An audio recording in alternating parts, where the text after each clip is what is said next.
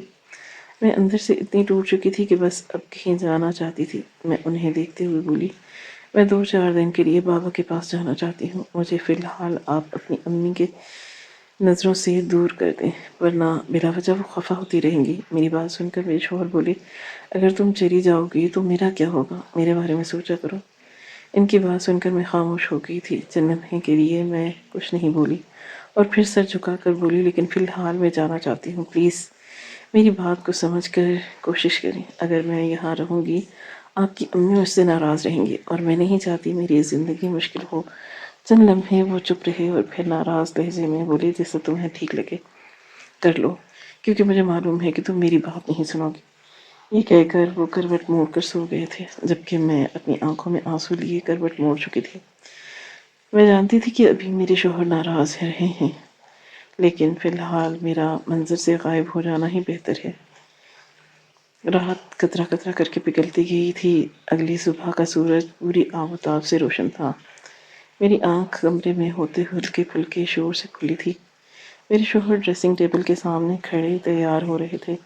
میں فوراً بیٹھ گئی تھی اور انہیں دیکھتے ہوئے بولی، اگر آپ جاگ چکے ہیں مجھے اٹھا دیتے، مجھے ناشتہ بھی بنانا ہے۔ جبکہ وہ بولے، نہیں رہنے دو، تم اپنا سامان وغیرہ بھی باندھ لو گی، تھکن ہو جائے گی، میں تمہارے ساتھ چلتا ہوں تمہارے بابا کی طرف، لیکن آج میری ایک ضروری میٹنگ ہے۔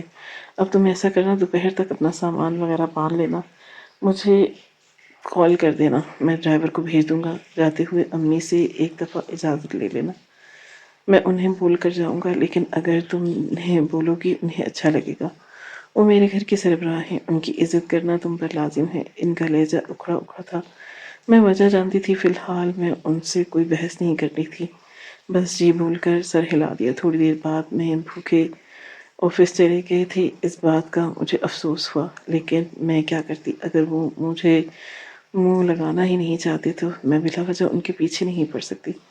پورا دن میں نے کمرے میں ہی گزارا، باہر جانے کی میں نے زحمت نہیں کی۔ میری ساس کی ایک ملازمہ تھی جو زیادہ تر کام ان کے کر دیتی تھی، میں صرف کھانا ہی پکاتی تھی، لیکن آج شوہر نے منع کر دیا تھا، اس لیے میں کمرے میں ہی رہی۔ دوپہر 2 بجے میں اپنے تمام کام سے فارغ ہو کر اپنے شوہر کو کال کر چکی تھی۔ میری پہلی بیل پر ہی انہوں نے کال ریسیو کر لی۔ میں نے ان سے ڈرائیور بھیجنے کو بولا تو وہ راضی ہو گئے تھے۔ تقریباً 15 منٹ بعد گاڑی آ گئی۔ شوہر کا میسج ملتے ہی میں سیدھا اپنے ساس کے کمرے میں آئی، جو اپنے تخت پر اکڑ کر بیٹھی ہوئی تھی۔ میں نے ان سے سلام کیا۔ وہ بولی، آ گئی میڈم، تمہیں باہر نکلنے کی یاد، ورنہ مجھے لگا تھا کہ تم اندر ہی اندر سرنگ بنا کر اپنے باپ کے گھر چلی جاؤ گی۔ ایک دفعہ باہر جھانک کر بھی نہیں دیکھا گھر کا کیا حال ہے۔ وہی تو، جب بھوکے گھر کی لڑکیاں ایسے گھروں میں آتی ہیں ان کے مزاج ہی آسمانوں پر چڑھ جاتے ہیں۔ یہ بتاؤ اب کب تک واپس آؤ گی؟ میں نے سر جھکا کر بولی، امی 4 دن میں واپس آ جاؤں گی، آپ کی اجازت ہے میں چلی جاؤں؟ باہر گاڑی آ چکی ہے، جبکہ وہ اپنا ہاتھ چھاڑ کر بولی، میری اجازت سے تمہیں فرق ہی کہاں پڑتا ہے، پہلے ہی شوہر کی حمایتی بھیج کر اجازت لے چکی ہوں، اب ڈرامے مت کرو، جاؤ یہاں سے، پتہ نہیں کس فقیر گھر سے اٹھا لایا ہے۔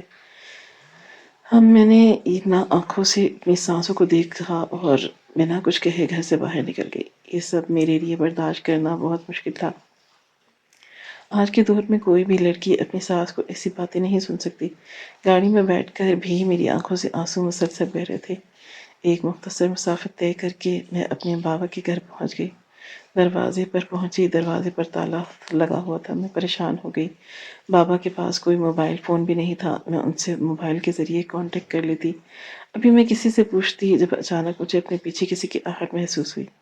میں نے پلٹ کر دیکھا، میرے بابا مجھ چہرے پر مسکراہٹ سجائے کھڑے تھے۔ میں فوراً ان کے گلے لگ گئی، جبکہ وہ میرے سر پر ہاتھ رکھ کے بولے، کیسی ہے میری گڑیا؟ تمہیں پتہ ہے میں تمہیں کتنی شدت سے یاد کر رہا تھا؟ کل عشاء کی نماز کے وقت بھی میں نے اللہ سے دعا مانگی میری بیٹی سے میری ملاقات ہو جائے، اور دیکھو تم مجھ سے ملنے آ گئی، رکنے آئی ہو۔ وہ سامان اندر لے جاتے ہوئے بولے۔ میں دھیمی آواز میں بولی، جی بابا، 4 دن کے لیے آئی تھی، آپ کو کوئی اعتراض تو نہیں ہے؟ وہ بولے کہ تمہارے بغیر یہ گھر بالکل سونا پڑ گیا ہے۔ مجھے اعتراض کیوں ہوگا، بلکہ تمہیں دیکھ کر مجھے بہت خوشی ہو رہی ہے۔ تمہاری ساس، تمہارے شوہر سب خیریت سے ہیں؟ جبکہ میں اداس لہجے میں بولی، کچھ بھی ٹھیک نہیں ہے بابا، بس ایسا لگتا ہے کہ میں نے شادی کر کے بہت بڑی غلطی کی۔ پتہ نہیں کیا سوچ کر میں نے اپنے لیے اس انسان کا انتخاب کیا۔ صرف اور صرف اپنی ماں کے بیٹے ہیں، میرے سامنے بہت میٹھے بنتے ہیں، لیکن اپنی ماں کے سامنے جاتے ہی میرے خلاف ہو جاتے ہیں، اور ان کی ماں ہر وقت مجھے غریب ہونے کے طعنے دیتی ہیں، کہتی ہیں میں بھوکے گھر سے آئی ہوں۔ بابا، میں کبھی کسی چیز کے لیے ترسی نہیں ہوں، پھر وہ ایسے کیوں بولتے ہیں؟ آپ نے جہیز کیوں نہیں دیا؟ حالانکہ آپ مجھے جہیز دے سکتے تھے۔ آپ کی اتنی اچھی نوکری ہے، ہمارے گھر میں سب چیزیں ہیں، لیکن آپ نے مجھے صرف ایک قرآن اور پرانی جائے نماز کیوں دی؟ میں نے کئی دفعہ آپ کو پیسے گنتے ہوئے بھی دیکھا ہے، آپ میرے ساتھ ایسا کیسے کر سکتے ہیں؟ بابا، وہ لوگ مجھے اتنے طعنے دیتے ہیں، آپ ایک کام کریں، زیادہ کچھ نہیں، بس مجھے سونا ہی چڑھا دیں، میں اس گھر میں نہیں رہ پاؤں گی۔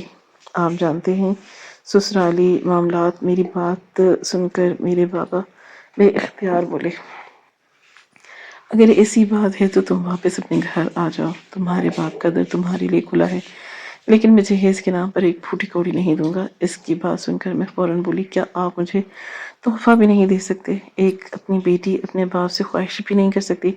وہ بولے، شادی کے بعد نہیں کر سکتی، تمہاری شادی ہو چکی ہے، تم اپنے گھر کی ہو چکی ہو۔ ہاں، شادی سے پہلے اگر تم مجھ سے سونے کی خواہش کرتی، تمہیں سونا ضرور ملتا۔ نہیں، مجھے معاف کرنا بیٹا، لیکن اب تمہیں اگر اپنا گھر بسانا ہے، صبر شکر سے بساؤ، تمہارے باپ کا در تمہارے لیے ہمیشہ کھلا ہے، تم آ جانا۔ یہ کہہ کر وہ اپنے کمرے میں چلے گئے تھے، جبکہ میں وہیں چارپائی پر بیٹھ کر پھوٹ پھوٹ کر رونے لگی تھی۔ آج مجھے اپنی ماں کی کمی شدت سے محسوس ہوئی۔ اگر امی آج حیات ہوتی، میرے ساتھ یہ سب نہ ہوتا، کاش میری ماں زندہ ہوتی۔ ایک یہی خیال مجھے بار بار ستا رہا تھا۔ 2 دن خاموشی سے بیت گئے۔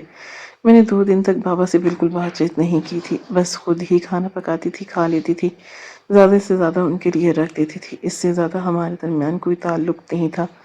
میں یہاں سے جانا چاہتی تھی، لیکن یہاں سکون تھا، کوئی تانا نہیں دیتا تھا، اپنی مرضی سے جاگتی تھی، اپنی مرضی سے کھاتی۔ اسی درمیان میرے شوہر کا بھی مجھ سے رابطہ بس برائے نام تھا۔ میں جانتی تھی کہ یہ سب ہونا ہے، لیکن اندر ہی اندر دل دکھ رہا تھا۔ وقت اور تیزی سے گزرا، 4 دن بیت گئے اور دوپہر 2 بجے مجھے لینے کے لیے میرے شوہر نے گاڑی بھیج دی۔